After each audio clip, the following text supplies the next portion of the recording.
Уже 2 года в Северостинском институте гуманитарных исследований работает над проектом создания энциклопедии нарского эпоса. По словам доктора исторических наук Людвига Чебирова, на ее создание его вдохновила предыдущая научная работа «Остинская этнографическая энциклопедия».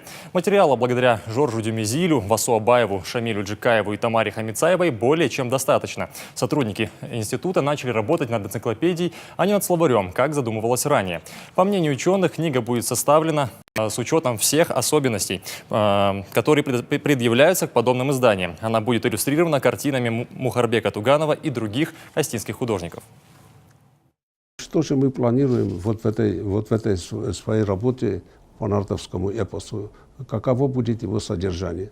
Обязательно там будет история собирания и издания нартовских сказаний. С самого начала до конца существуют разные мнения и так далее. Обобщенно будет сказано об этих вопросах и так далее.